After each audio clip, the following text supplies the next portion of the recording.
Hi, my name is Doc Kasama. I'm your host for Taking Ownership.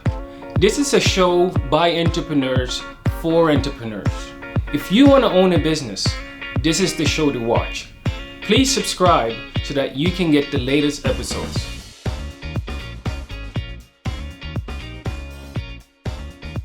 Welcome to Taking Ownership.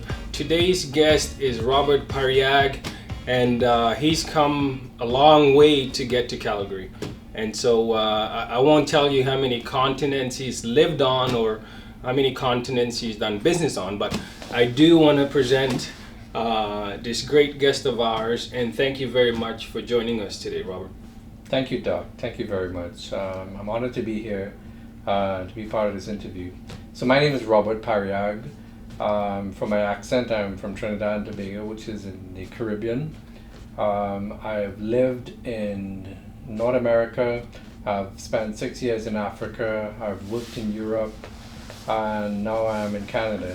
And I've been here about 3 years now. Right. So I mean, you've had the opportunity or the luxury of doing business in so many different continents, and now you're in North America.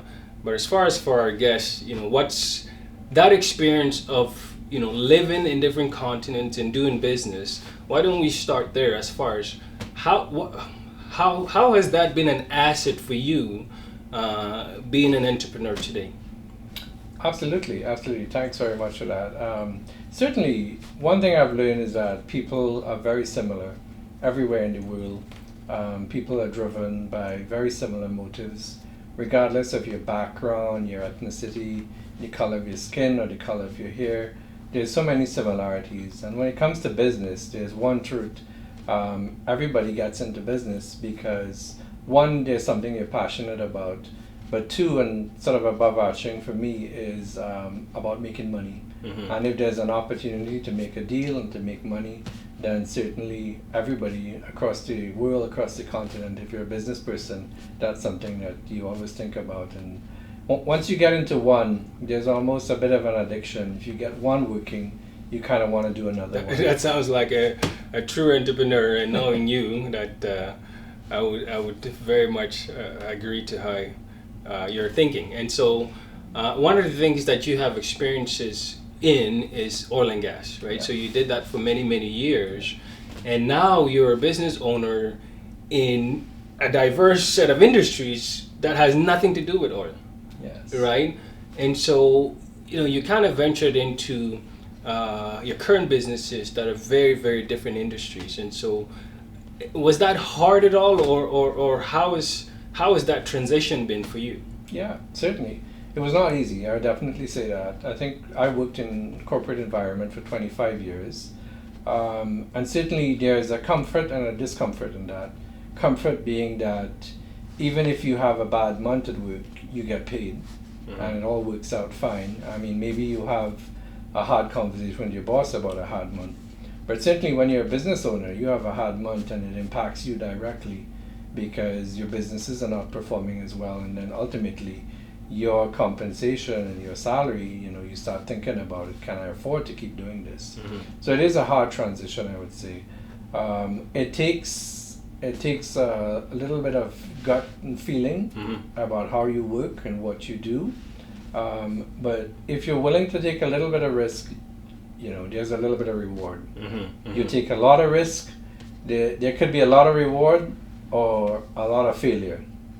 And one thing I'll say is failure is not a bad thing. Right. It's one of the best teachers, really. And I've heard it so many times. I've heard Bill Gates say it. I've heard investors say it. Mm-hmm. Success is great, but you don't learn anything from success mm-hmm. because sometimes success could have been something that just happened, sort of an alignment of your constellation, and you happen to be there at the right time. And you're like, oh wow, that was so great. Mm-hmm. We did so well. But sometimes when you dig into it, it just happened. But when you have a failure, one thing you learn from it, and mm-hmm. that's what you should do with failure. What did I do wrong there? And the best thing that comes out of failure is that you don't repeat it. Mm-hmm. Mm-hmm. And hopefully you don't repeat it. You don't repeat it, right? Yeah. I've had lots of failures and many different things I've tried. Mm-hmm. But it inspired me to do more. Right. really, and learn from it. I guess it's kind of what happened Which over is the decades. which is very congruent with what we've heard earlier from all of our other guests, right? All of them have had a similar story as far as going through failures before they achieved, the success that they have today, Yeah. right? So the theme there is, I guess, you've said it. It's just it seems to be the recipe for a lot of people. Well, for how the world works before we reach success.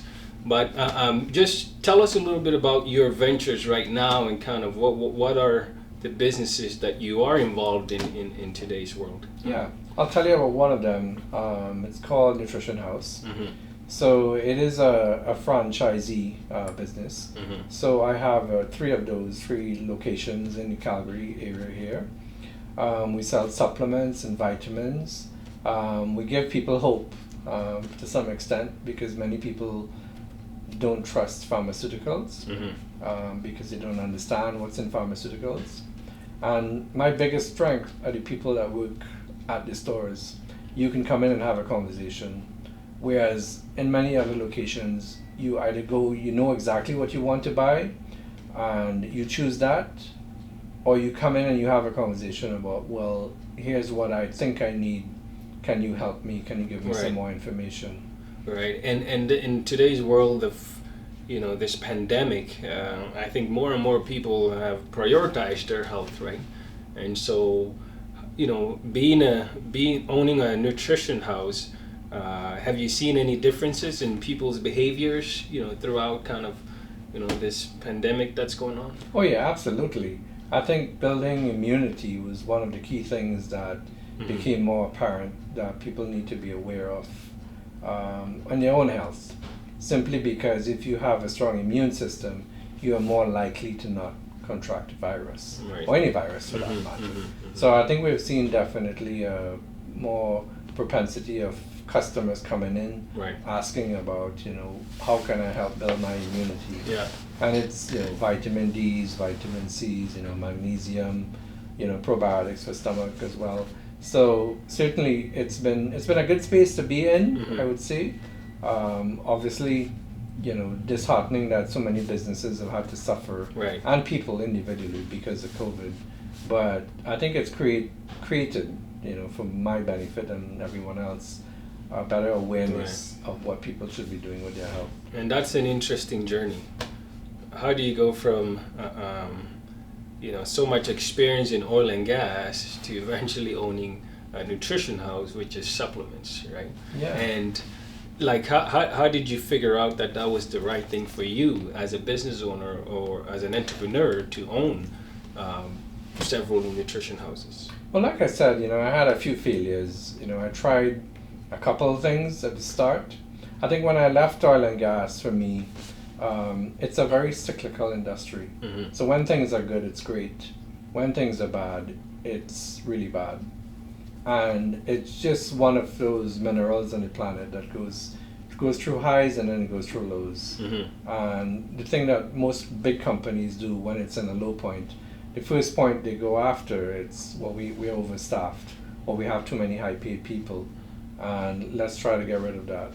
And I think I went through, in my 15-year career as oil and gas, I would say 5 of those. Mm-hmm. So almost every 3 years, you go through this, do I have a job next month? I see. And Okay. it's quite an emotional journey to be dealing with. Was that one of the, I guess, factors to why you wanted to own a business, is to have that control, if you will? I would say it pushed me towards it. I mean, even before I got into corporate Yeah. environment, I always wanted to own my own business. My father had his own business, and I aspired to it. Mm-hmm. And I remember having a chat with him years ago because I had an opportunity to start a business. And he said, well, it's very difficult when you run your business. Things can go wrong and there is no safety net. Mm-hmm. And if you have a family to look after, you got to be worried about it. But my father did well, I remember, I see. growing up. So at that moment, did he advise you against it? He did. He said, don't do it. Hmm. He basically said, don't own your own business. You're safe working where you're working. Mm. And at the time, I listened to him. Mm-hmm. But it was always in the back of my mind, I don't like this. I don't like working for anyone for that matter. I prefer to make my own decisions. Right. And kind of be in control of my own destiny. I see. So how long did that journey take you from the time I guess your father advised you against it to the time you owned your first business? How long was that journey? About 25 years. Wow. A long So time. at least you listened to him for 25 Yeah, years. I did. That's a long time, right? It is. And so, what for you, Robert? What's been the most important characteristic or skill set that you had to develop, right? Going from the corporate world to eventually owning multiple businesses. What are some of the skills you had to develop? Yeah, definitely. I think one of it is empathy towards people. Mm-hmm. I think that's one thing I learned. And I always heard this phrase that people are your best assets. And I always disliked it. And the reason because people are not assets. Mm-hmm. They're way more than an asset. In fact, the reason that any company exists is because of the people. An asset implies is a matching liability if you start thinking about accounting. And that's not the way it is. Having people in your business is right. number one. It's not an asset. In fact, I think it's the most invaluable part of your business. So I think understanding the people that you work with, having a personal relationship with them mm-hmm. makes a world of difference. Because the other thing I learned about is trust. Right. And having people trust you. I used to have this phrase, would I walk over broken glass and fire for that other person? And if I could answer yes, I said, okay, because I know I trust that person. Because if my boss tells me to do this, I'm like, I'm not sure if I'm going to do that. Right. Because I don't trust him. I see. Yeah. And if you have a team and you can build a team like that, then mm-hmm. definitely that's one of the big aspects of becoming successful. Which is a major issue for a lot of people. And you said having a relationship with your employees. But a lot of people would say, I've heard people say, well, you don't really want to have a close relationship with your employees because then they may, use that against you. Yeah. What's the boundary? Which this is a question that I haven't asked before, but what's the right boundary for you to have as a business owner between you and your employees? Yeah. To be successful. Yeah, I mean, it's a great question, and there's no exact answer. There's no science. Mm-hmm. It depends on the relationship and the individuals involved. Some people will be best friends. They hang out on the weekends. They go out drinking and they have lunch and their wives are together and all of that. And some people will be, I see you Monday to Friday, and then that's it. Mm-hmm. We don't talk, we don't text. And everybody has a different type of relationship. But I think as an owner, you just got to figure out what's right for each individual. I see. Because it's not going to be the same for everyone, Okay. definitely. Some people are I very agree. private. It's like, I don't want to talk to you on a weekend. That's all right. But some people are like, sure, please call me. I like being part of a company. To me, it's a relationship. Okay. It's like being part of a family. And you got to kind of have that responsibility of being a parent if you run a company, Right. which is you got to look after your kids, look after your people, make sure they're okay. You ask your kids, did you eat today? Right. How was your day? And I agree with everything you said, because there's a lot of managers, owners that would think otherwise, right? And treat their employees at a distance and be very cautious in having relationships. And so thanks for adding value and helping us understand how you manage your people, right? And so this is a question that we ask everybody, everyone that comes on as a guest.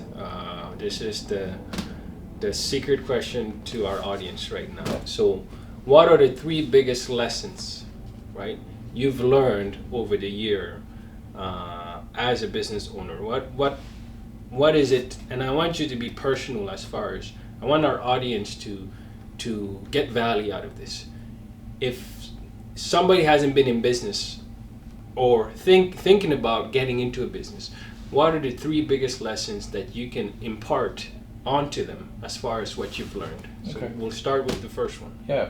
The first one is you will never know everything before you make a decision. Mm-hmm. You will have some information, but you will never get what I call perfect information about everything. So you always have to make a decision based on what you know today. That doesn't mean it'll always be the right decision, but going into it, know that you made it based on what you knew today. So any decision you make, and sometimes you have to make 10 decisions every day. Right. Sometimes all of them might be big decisions, or it might be one of them are big decisions. But when you make one, you stick with it. That's the other thing. If you make a decision, then make sure you stick with it. Mm-hmm. But don't second guess yourself. So if you decided, like, I'm going to buy 3 cars today, decide that is that the right thing for your business? Did you need 3 cars? Can you afford it? What are you going to use these cars for?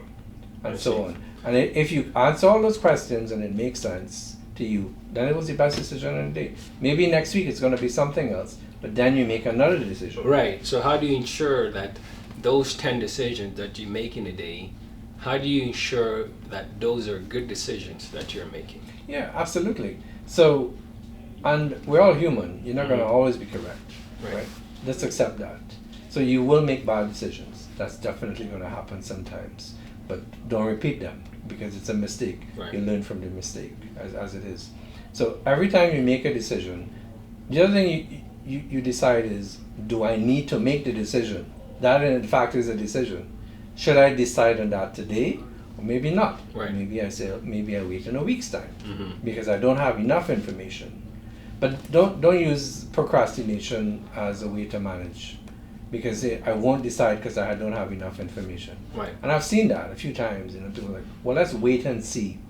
There's a phrase that's exactly that. Let me wait a little longer and see what happens before I decide, because maybe I'll get better information with time. Right. And that's a bit of a recipe for not success, if I could describe it that way. And once you've made a decision, how do you know if it was a bad or a good decision? Absolutely. So the thing you need to do is you always need to analyze what you're doing, which is a performance management system.